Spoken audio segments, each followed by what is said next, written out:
continuing to make progress. I want to thank all the folks we have with us, and I'll say a little bit more about some of the organizations that are represented here in just a minute. But if you think about what's happened over the past couple weeks, you've seen, of course, a major storm, damage, a whole host of things, but you've seen all these people, police officers, sheriff's deputies, firefighters, out there from the moment the storm hit.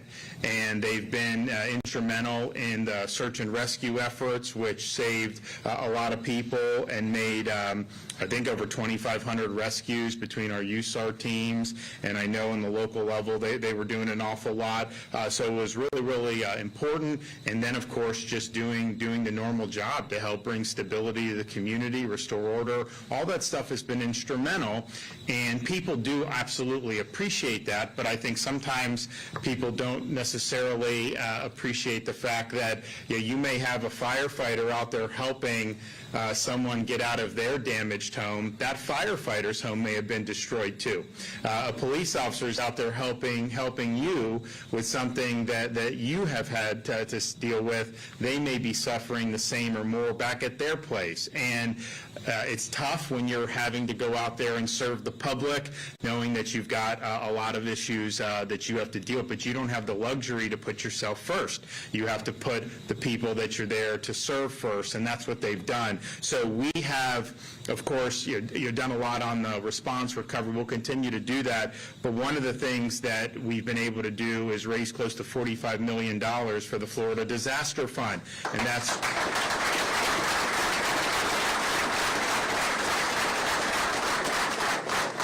And so that is, the First Lady has really led the effort there, and I think you're going to see even a lot more money raised into that over the ensuing weeks, and that just allows you to be able to work with charitable organizations who are on the ground or can help in ways that maybe a federal FEMA program, a state or a local government can't necessarily do. So today we are utilizing some of those resources, and so we noticed how we talked to the sheriffs, I talked to different people. They had deputies that had homes flooded, damaged, some totally destroyed, and we wanted to be able to be helpful with that. So I know the Sheriff's Association was working on raising money, and I know these other groups we have the Florida PBA, we have the Florida Fraternal Order of Police, and we have the Florida Professional Firefighters Association.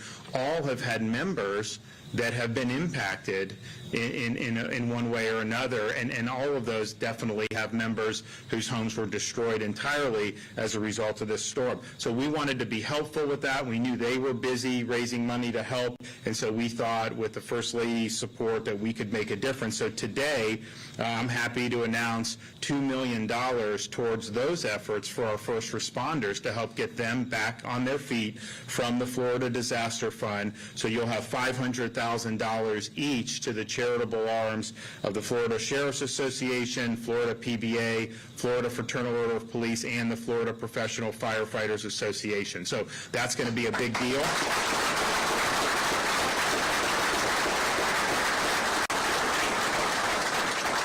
That's a big deal, and we want to do more. This is not the end from the Volunteer Florida Disaster Fund perspective. We want to do more. I know they're going to work to raise more, which is good. But you're talking about hundreds of people across all these different organizations, police, fire, and first responders who have been impacted by this storm in a significant way. So this will help, and I think that this is something that is that is much needed, because the work goes on, and the people that are wearing the uniform are showing up, and they're going to have to continue to show up.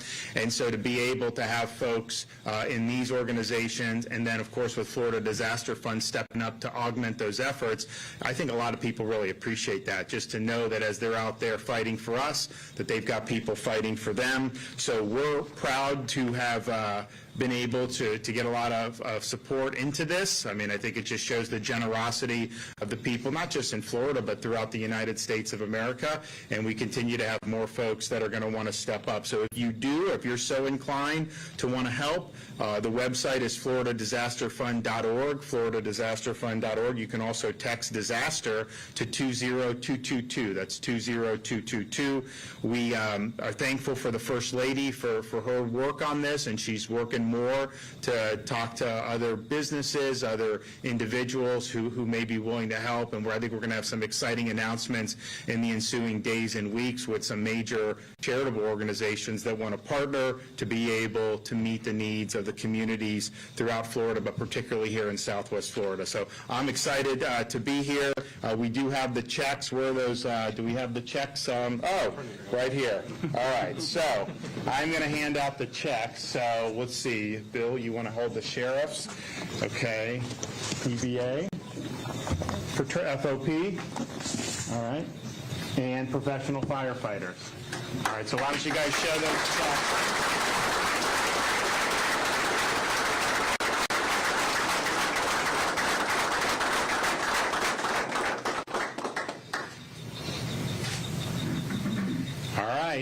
Well, we'll hear from some of the folks. Of course, your sheriff here, Bill Prunell, is here with us. So go ahead. Thank you, Governor. Well, normally when the governor speaks with the sheriffs, Grady's usually here with some visuals. I apologize, I don't have any.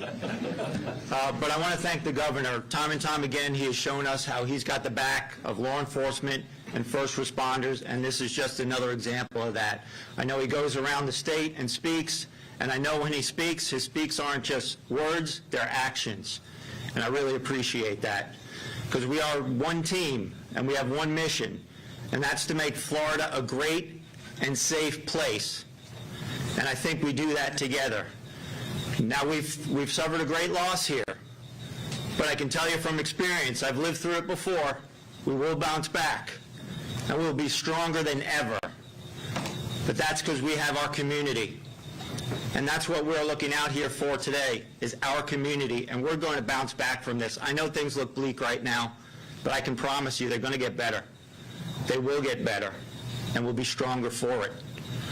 And like the governor said, I am so very proud of my men and women of this organization, no matter the position they hold. They were here before, during, and after the storm.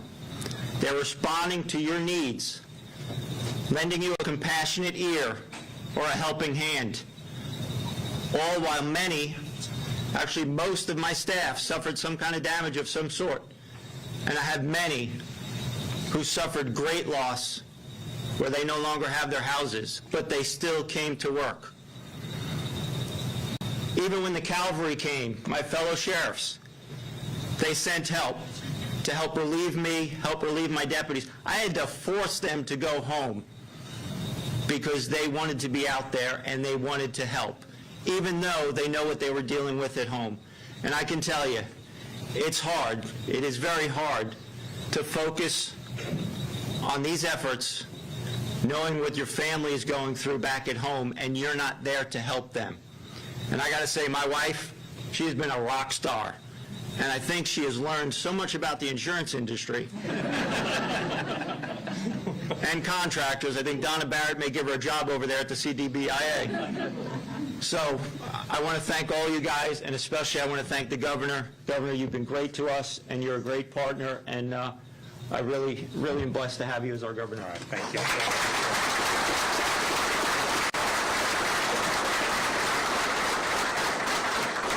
Okay, Stedman Stahl from South Florida PBA. Listen, I want to thank Governor DeSantis and your wife for putting this together and stuff like that. For those of you that are suffering right now, I started my career back in 1990 with the City of Homestead. And the City of Homestead was ground zero for Hurricane Andrew. And I can tell you that the officers out there that are working, I was one of them, that when you're out there working, trying to do the job, keeping the evil away from good, you always had that in the back of your mind, what are you going to do about your house and your family, or how are you going to get by? And this token, I can tell you, Governor, is going to relieve a lot of that stress that the officers are going through out there. On behalf of all the officers, I want to say thank you.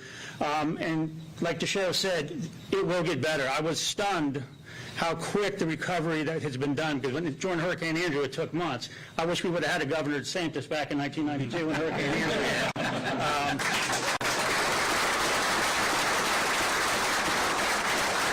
And again, just thank you very much, and know that we've got your back. We thank you for having our back, and we support you. And it will get better, I promise you, for those of you that are dealing with it right now. Thank you.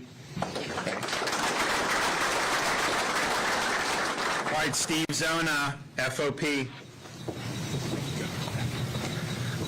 Good morning.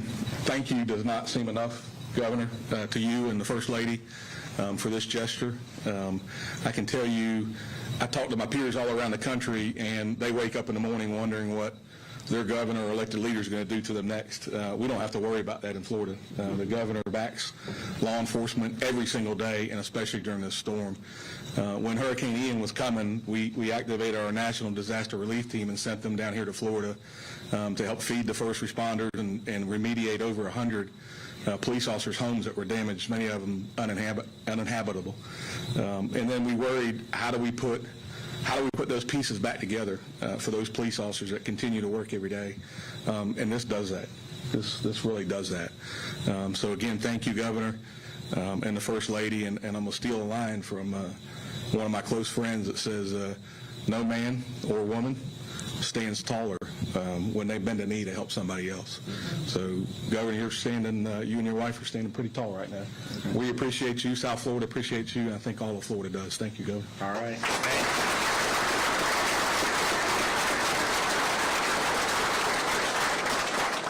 Hey, Rocco Salvatore, Florida Professional Firefighters.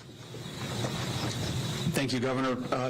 When a storm's bearing down on Florida, your firefighters and paramedics aren't at home hunkering down with their families. They're in fire stations and on the rigs working.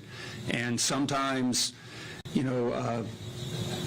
they don't even get home for days to check on their homes. And our parent organization, the International Association of Firefighters, the Florida Professional Firefighters, really tries to step in and fill that void and help them secure their homes. We had hundreds of firefighters who lost everything. There's firefighters out there riding rigs right now that lost everything. There's firefighters in this room that lost everything. And knowing that the Governor, the First Lady, Floridians understand that and have our backs means more to your firefighters and paramedics than you could possibly imagine. So thank you. All right.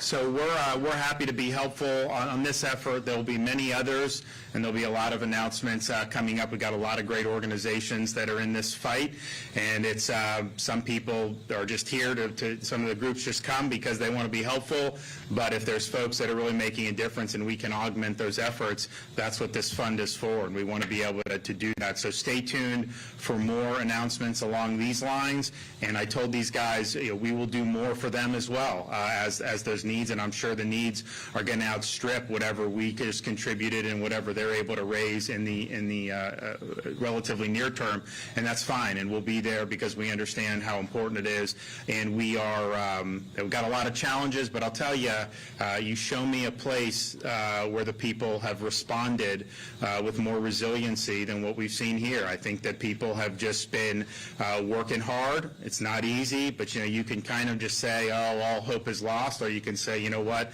we're going to pick ourselves up, dust ourselves off, and just get back to work, and that's the spirit that I'm seeing all throughout the state of Florida, and that makes a huge difference. And so, yes, we've had a monumental effort in terms of response at all levels of government, and that's important, and of course the guys here had a lot to do with that, but you also have the communities really going the extra mile, and then these groups from all over the country coming in to help, and they're really, really excited to be here. you don't want to have this happen, but for them to make a difference, I mean, this is what they live for, and so they're here helping a lot of folks. So I just want to say thanks to everybody that's been involved.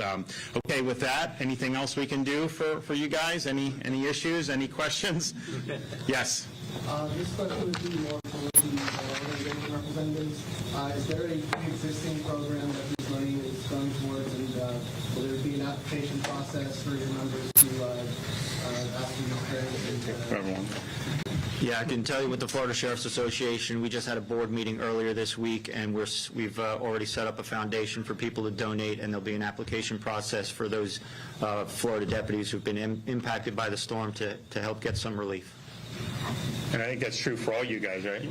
Yeah. Yes, the Florida Professional Firefighters and the International Association of Firefighters already have a program for disaster relief, both, help with buttoning up and tarping homes, as well as financial assistance. Yes. Hi, I'm from Germany. So thank you very much for your support. I haven't seen that. We have a lot of floods in Germany, and our government doesn't do a great job. Oh, thank you.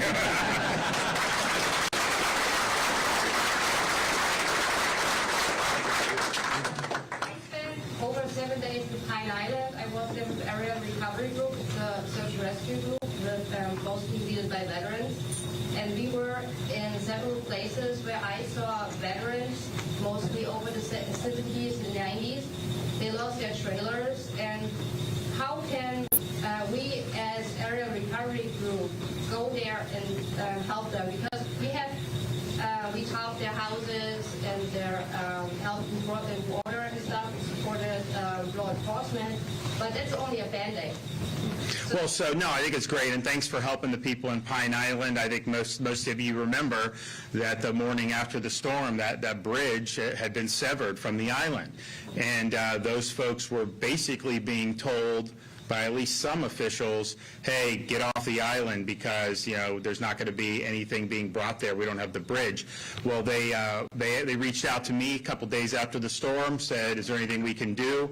And I said, yeah, we will do. And so we were able to get the Florida Department of Transportation on the issue, and they were able to do the temporary bridge in 3 days. And so that linked the island to the mainland. That's allowed more supplies to go in. You do have, there's varying degrees of damage. I mean, I'd say obviously very extensive damage. You have mobile homes in some parts, particularly the southern part of the island, where there's extensive damage. So whether it's a tarp, whether it is just internet so that they can apply for things like FEMA assistance. Lee County, Charlotte County, and other counties close by are approved for transitional sheltering allowance. And so if you do have damage and it's not livable, you're going to repair, you can go take that to a rental or a hotel and be able to do. That was a little bit difficult right after the storm, because we had so many people in here for the search effort. That is decompressing a little bit.